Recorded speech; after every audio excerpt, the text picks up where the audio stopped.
How many messages do you send to your friends and family every single day? Probably hundreds. That's great and all, but it's 2025 and your data is becoming even more valuable, especially for AI development. Today we'll dive into what this means for you and how you can securely communicate online in the age of AI.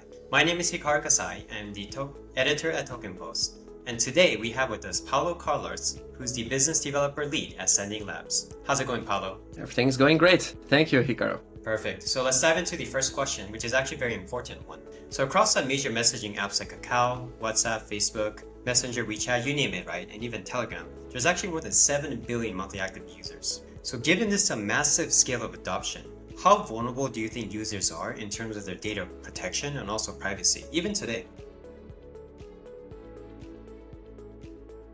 Oh, that's a great question. Actually, very vulnerable. And usually, as a user, you want the convenience, you want the ease of use. So you want this to work, right? And I think companies have been doing a great job to provide that experience to the consumer. And I do believe that's one of the reasons why these applications got so much adoption in the recent years. Obviously, because they actually enable us to be connected all the time across the world. But there's actually a problem that's really, core to the way these applications work, which is the lack of transparency. And it means that we just exchange all these photographs, all these messages with our family, with our friends. And there's really no concrete way to assess if this data is being, even if we have like these, sophisticated encryption methods, which the idea is that your information will be safeguarded by any third party that tries to read it or access to it. But definitely, one of the things, if you take a look at the current messenger and ways that the applications work, we do definitely need a new way, a new trustless way, meaning you don't need to necessarily trust 100% these companies. You can rely on other types of technology to ensure that your data is safeguarded, or at least to an extent where you can be more or less safe that, okay, my data is at least I own it and I can do whatever I want with it. So if something happens, it will be on me and not on a company that's selling my data. So yeah, that's definitely a concern that needs to be adopted way more seriously by Web2 companies like WhatsApp and the ones that you mentioned. Yeah. Basically, most people don't think it's a problem until something bad happens. But when it happens, it's usually too late, the Telegram case. So you also mentioned about like a user experience, right? Just making it easy to use. And I think that's something that I want to touch on as well. So while, for example, non-custodial wallets like MetaMask and Phantom have made wallets more mainstream and friendly to use, right, in 2025, I still think they lack a lot of social features, right, that other, let's say, Web2 chat apps do have. So I do want to ask you, how do you envision the integration of these social elements with the crypto wallets this year? And what does this mean for consumers and users? That's another interesting question that goes deeper into the account abstraction environment on Web3. So just in case users don't understand what account abstraction is, it's essentially what we have today, right? So we just have your phone number. You want to use, let's say, WhatsApp, for example. You just have your number, and then you have access to the WhatsApp Messenger capabilities. You can message anyone, etc., etc. And with Web3, because obviously MetaMask and these companies have been decreasing the threshold of entry, so essentially making it more easy for people to enter and to use it. I see that, especially, obviously I do have a bias here because Sending has been directly involved with a lot of these companies. I'm not saying that we've been directly in partnership with them, but they've been reverting to us the concerns they have and the ways they want to integrate these social features. And obviously Sending, obviously we provide a way to integrate these social features like communication, wallet-to-wallet communication. And from the feedback and the companies I've talked to, they do definitely want to make it kind of like an all-in-one experience as well, right? It's very powerful words and phrase to say all-in-one experience, but it's definitely, if you can basically marry these two terms. So you have your digital wallet where you have all of your assets, and at the same time, you may use it as a vehicle to communicate or basically have kind of like a social status where, because it's very powerful, anything that you do on the blockchain is registered on a decentralized ledger, publicly accessible to anyone. So in terms of reputation, in terms of like legitimacy, it really adds a social, a very valuable social layer on top of it. So I envision that wallets will become increasingly interested in creating ways to connect users that have besides just being, conducting transactions on the same blockchain, they'll be able to communicate and have, a social interaction layer to it. So I really envision this either have like Trust Wallet or MetaMask either being integrated into already like social media, kind of like integrated into like you can log in with your wallet or something like that. Obviously, I don't want to be too far-fetched, but at the same time, as something more plausible, they might create kind of like either a universal platform or just create a way where you can have wallet to wallet, or let's say MetaMask user to MetaMask user communication, kind of like create your own social media, secluded social media, and then it will expand. Similar to what we've been seeing with a lot of technologies, you just start with a niche and then you just expand. But definitely I see the social feature being a very powerful one this year. If you look at Web2, right, Kakao, WeChat, all these super apps, they are used every single day for a reason, because people can chat with each other, send files, post moments of their daily lives, and even make payments, right? So I think this is something where there's a huge opportunity in Web3, but we just come to the phase where, okay, crypto wallets got good, but all these other features that you mentioned is still being developed. And I know you and your team, and even the mascots behind you, have been working on this at Sending Labs, right? So can you dive deeper more into what is a Sending ecosystem, what consists of it, just to get an idea of the value propositions? So essentially, Sending Labs, we have a lot of products, but we're the sector that we operate in is basically the Web3 infrastructure communication side. So essentially, just TLDR, we work to try and make Web3 communications, especially real-time communication capabilities, possible in a Web3 environment. What do I mean by this is Web3, obviously, it's kind of like a buzzword, to be honest, but Web3, in my understanding, and what I think people mean when they say Web3 is on a decentralized environment where privacy is one of the biggest concerns, transparency, and so on, right? And especially data ownership. So what Sending is doing, we have our core product, which is called Sending Network, which is essentially an infrastructure that will enable users, just like ourselves, to conduct our daily business on the internet, but already in a Web3 environment. So it's going to be similar to kind of like having a separate internet, but having it with Web3 standardization. So it means that the way we're doing it, so we have a peer-to-peer node system that supports this network. So essentially any one of us can provide resources to the network. So it's each person that uses the internet, the Sending Network's internet, and is able to provide resources, can use it, and can provide resources for other users. And we basically create a kind of like a stakeholder economy. So there's actually an incentive for you to provide resources, and there's actually the threshold in terms of costs, in terms of efficiency, in terms of scalability. So TLDR, it's going to be cheaper for the user to use it. It's going to be cheaper for any kind of business operator to manage operations, conduct business there, and it's going to be overall way more scalable. So the idea here is that you'll be able to actually be part of a Web3 network while making sure that you pocket the gains. The gains are privacy, ownership, and etc. So we use this node interconnectivity, and we also use the blockchain to provide obviously the decentralized security that you just can't find anywhere else besides something like Ethereum or any other blockchain. So this is Sending Network, just very simplistically said. And then we have our other core product, which is Sending Me, which is essentially an instant messenger application, which basically encompasses all the features you can find on any messenger, but you do it directly on a Web3 environment. So we use our own infrastructure. So Sending Me operates on top of Sending Network. It's kind of like a proof of concept of what builders and creators and businesses can create on top of it and can operate. And essentially, it's a way for people and builders to see the potential that Sending Network has to offer. And at the same time, it's already a very streamlined application catered to Web3 users. So we have a lot of features which, if you want, we can talk about a little bit later, but things like AI agents, deployable AI agents, token gated communities, everything that when you enter Sending Me, it's on a Web3 environment. So you can, your wallet address is your IP. So that's essentially what we have. We also have a hardware router, which is part of our infrastructure, but that can be, discussed in maybe another time. But it's, we have a plethora of products, but these three, especially the two that I've mentioned, are our core products. So let's say I'm a Sending Me user and I send a chat to my friend, right? Is by design, like your team or anyone operating the Sending network, possible to, I would say, somehow decrypt or hack into my messages? Absolutely not. And that's actually made by design. It's not like we're not curious, and ideally, everyone wants to read people's minds, just kind of like Machiavelli way of envisioning certain things in certain scenarios.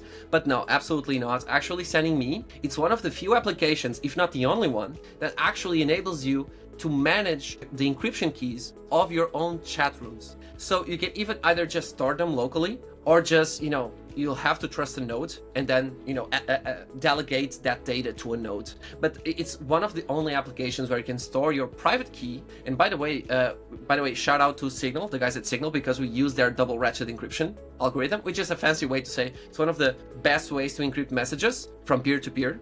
And we use their algorithm. So if you don't have access to the private key, and because it's stored locally, Sending has no way to just fetch it. And you can even check the permissions when you install Sending Me, that we have no access to your data. And anything that you do, it's going to be on your end. It's up to you to decide what you do with your encryption keys and with your data. So there's absolutely no way we can access that, or even decrypt it. Yeah, that's definitely a big peace of mind for users, because everyone who's using the Web2 app is really just based on a trust me bro kind of thing, right? So Yeah. that's how it is. Yeah, and that's the power of Web3, right? By technical design, it is secure and encrypted and decentralized. Yeah, it's understanding human nature. I mean, it's there's actually an old Russian proverb that usually translates to trust but verify, and I would say that this is kind of like a core of what we need to address. It's like, it's not saying that we don't trust people. I'm sure that there's a lot of good people on Web3 companies.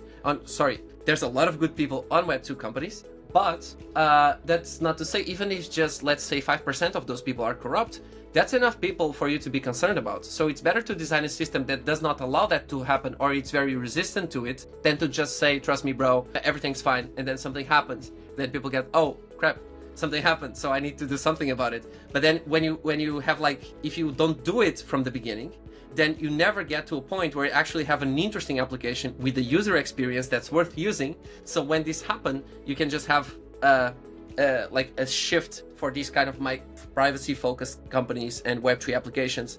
So then you can have peace of mind and not have this, every time something happens, you go to another application and then you go to another. So you just have the shift, and that's it. So I do want to touch on what you mentioned about the DePIN side, because Yes. when we're talking about a fully encrypted and secure communications on the digital side, I think that's just a one part of like the big picture of what we're talking about. Yes. So the physical counterpart, which is very hot in DePIN, that's I think very interesting as well. So can you actually share more about like your predictions on the overall DePIN industry, where it's going, and then how is Sending Network and Sending Labs kind of fueling to those initiatives? That's a very interesting question. As always, just kind of an olive branch. I've been to DEF CON. I know you also were there. We actually met in person. But just to be honest, DePIN is actually going to be one of the pillars of Web3. Because if you want to achieve the standardization of having decentralization, data ownership, security, etc., you need to have some kind of ownership and say in the way that either the service you're using or the means to achieve something, and in this case the internet, is actually operating on the physical side as well. Because otherwise, if they can censor the application, they will censor the user, or they will censor your power to access a service or just a means to achieve something. So I do believe that DePIN is going to solve a lot of things that are currently a problem, even on Web 2, even if we just not consider all these, privacy, security, etc.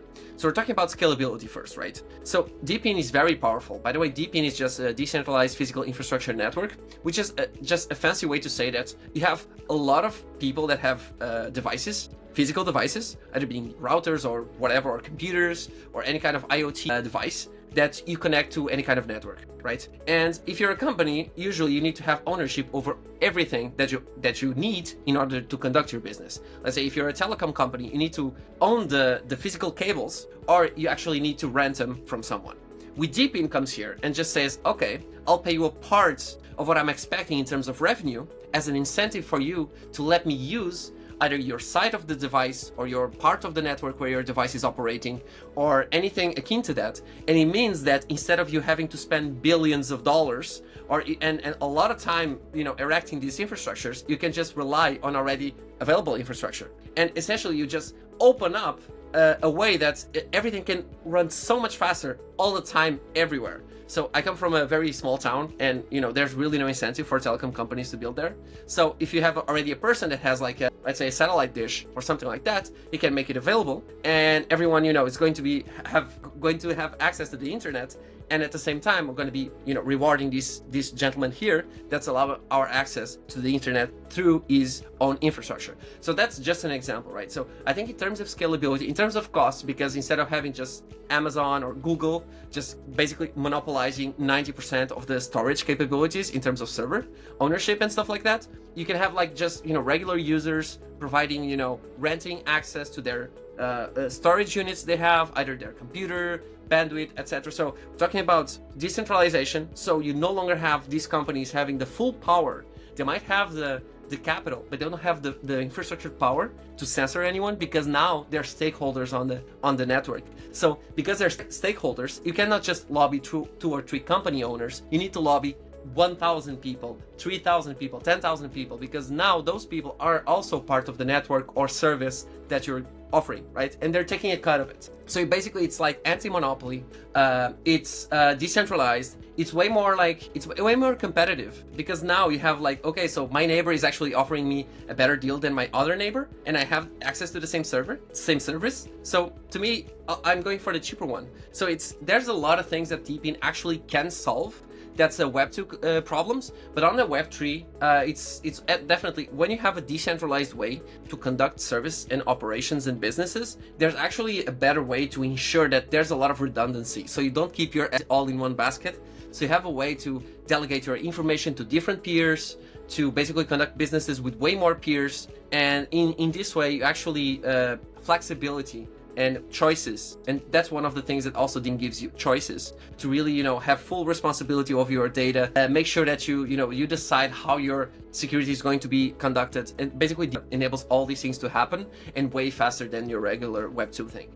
As Sending, and I know I'm already extending myself, as Sending's positioning itself, because we're into Web 3 infrastructure, essentially you want to be the core pillar on how DePIN is going to be constructed. So essentially we want to create a framework on which anyone can, either let's say you're a car rental company, you're Uber, or whatever you are, you can just, okay, I need a new way to have a DePIN centric network where I can have, I can leverage all these capabilities I just mentioned on the go, just quick and easy, cheap and fast. So I go directly to Sending network. We have all this infrastructure built in. We incentivize users to pile on in, leverage the rewards from just providing these resources to the network, and essentially have access to these features on the go. And that's how we want to position ourselves. So Sending is going to be, and we want to be, the core pillar of the DePIN and also Web3, because Web3 is just a buzzword unless you actually have DePIN working.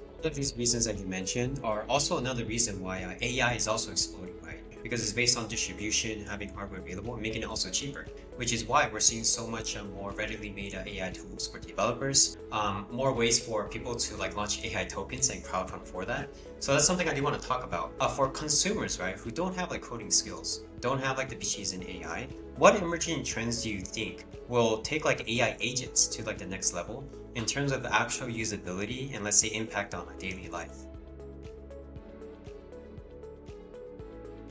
Oh, that's great. Actually, that's the paradigm shift question. So when we get to the point where we can have people that have no experience in coding or any kind of experience even in logic, have these tools, AI tools, work for them and just be able to be useful to anyone, and basically tenfold, 100-fold the way that innovation happens, just even from people that have no idea how to code. And I do see that the shift, something I'm suspect here, which is have a really quick and easy way to deploy agents that cater to your own needs. So it means that for that to happen and for that to be useful, meaning for people to really have a really use case from AI agents to whatever, regardless of their condition or area of study or knowledge. It's going to be a one-click deployable, a very simple way to just deploy your AI agent. And there has to be certain conditions that are met in order to actually be useful and cater to your own needs. It means that the way that the AI is going to be fed with information, you need to know what is he being fed and where is he being fed.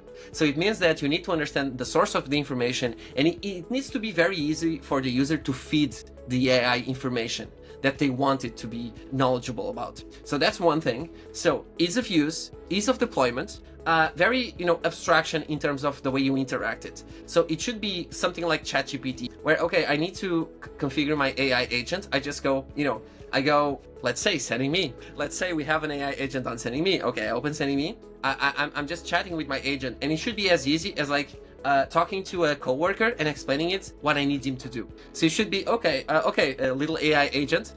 I need you to help me, figure out how to properly need the documentation and gather the documentation to buy a house. So please let me know if you can, in Portugal, let me know this. And then you just feed him all the information from the government websites, from, even, law firms. And then the AI agent figures it out and then just, outputs the information. And then, okay, now you have kind of like this AI coworker that's able to do that on the go. And then you can just, okay, so now I have this AI trained to exactly what I wanted to be trained on. So I can share with my friends, I can add it to groups, I can add it to a family group and just be helpful regarding someone else that wants to buy a house as well. So I think that needs to happen. So transparency in the way that the AI is hosted, modeled, and the way that the information is being fed, and then just a very simple way where you can just interact just a text messaging based like you do with your friends. And then I think that will be the revolution, like a true AI agent revolution. The way you present it is like, okay, let's be specific and realistic in terms of what people can actually be willing to use. Yes, willing. That's a good point. Okay, great. So yes, a final question from my side is, how can the community get involved with all of this, and how can they even potentially earn from your network? Oh, that's fantastic. I mean, first of all, thank you so much. It's actually an honor and a pleasure to be here, having this interview. Just to be part of Sending Network, first of all, please follow us on our socials, because we always keep sending out updates, and we absolutely have lots of partners that will be sending out those updates as well. But as we speak, so we just conducted our first node sale. We're actually still in the first week of our node sale. I don't know when this is coming out, but this is the first week of the node sale. And so as soon as the node sale is done, essentially we've deployed node licenses. So essentially for you to run a node at the moment, you need these licenses to operate. And this is a very specific license. I'm not going to get into details, but for you to get involved, just follow us. We're going to be, we have the roadmap up to TGE, so we're going to have our own token. And just so people understand, this token is just not another way to just, because we're in a bull run, we just have, up only and that's it. It's actually the token is going to be let's say the fuel that will power the Sending Network's network. So this will be the main token. So every time that you're contributing to the network with bandwidth, so per gigabytes, right, you're contributing, you're receiving tokens in return. So it's not just a token that's based on a utility that's subjective. No, this token, Sending, will be deploying a token that's going to be a real fuel, a digital fuel that will be enabling to users to use this network, and it's going to be a medium of exchange that will be pegged also to the amount of gigabytes that are being relayed on the network. So the amount of terabytes that's going to be, that we are expecting, just as regular internet, there's like trillions of megabytes. So it's how the economy will work. And you, as a node operator, you're basically leveraging. So you're part of the network. Anyone using Sending Network will, can use your whatever you're providing to the network, and then you'll receive rewards. And then the economy is similar to a blockchain, so use it as gas fees for certain things. And so it's basically it's very intricate. We have a lot of Medium articles, so if you follow our socials, you can follow up that we have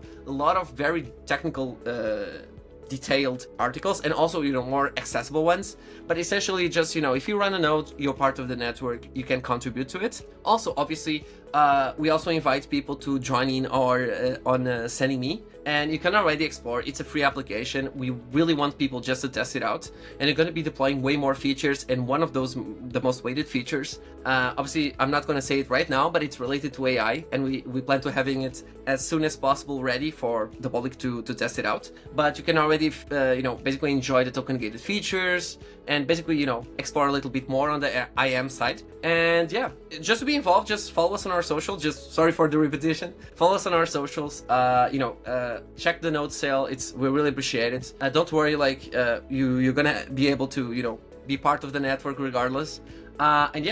In about let's say, I would say that's Q1 to Q3, we're probably going to be, live with everything live, but I don't want to compromise too much. So, so just follow us on our socials. Yeah, so please follow their socials and stay updated with what's coming down. All right, Paolo. Thank you for the conversation today. I think there's so much more we could have uncovered, but this was a really good overall, right, insight into the markets and what you guys are doing.